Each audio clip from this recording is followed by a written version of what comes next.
Olá, aqui é Ricardo Câncio Santos para o trilhacerta.com.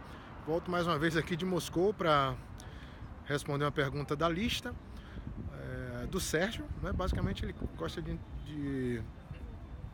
ouvir a minha opinião sobre a eleição do Bolsonaro, tendo o Paulo Guedes como ministro das Finanças, tá certo? Bom, o que a gente tem que entender é o seguinte: várias vezes eu já expliquei isso em outros vídeos, o mercado ele se antecipa.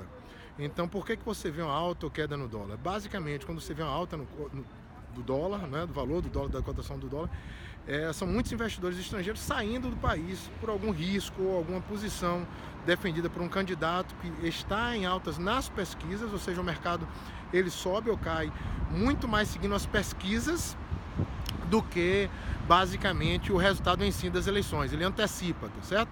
Então o que a gente tem que ver é o seguinte: o mercado ele vai buscar qual é o histórico de Paulo Guedes, como é que ele enxerga a política cambial, a política fiscal, ou seja, como o governo ele vai lidar com a dívida crescente, tá certo? E a questão da inflação. Então, se ele tem uma postura defendendo um equilíbrio fiscal, não é equilíbrio fiscal porque o mercado não quer levar calote. Se o mercado percebe que existe uma possibilidade de calote, ele vai estar retirando dinheiro desse mercado e colocando um mercado mais saudável, menos arriscado.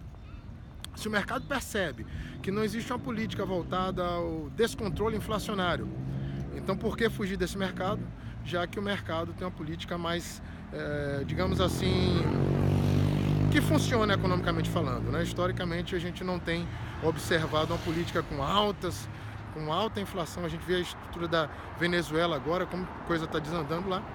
Então, inflação em alta não é uma coisa bem vista no mercado. E, por final, a gente vê políticas que não causem muito estresse ao mercado.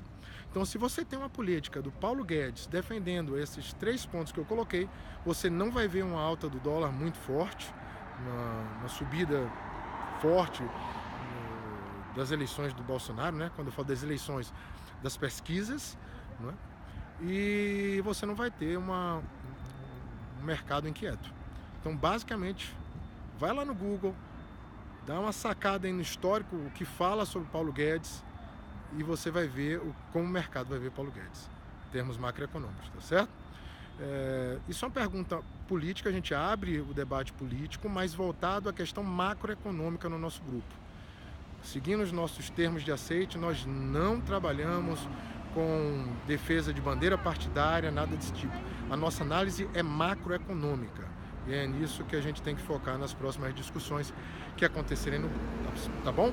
Um grande abraço para vocês, em breve volto para o Brasil, pra cá, Ricardo Câncio Santos de Moscou. Um grande abraço, tchau.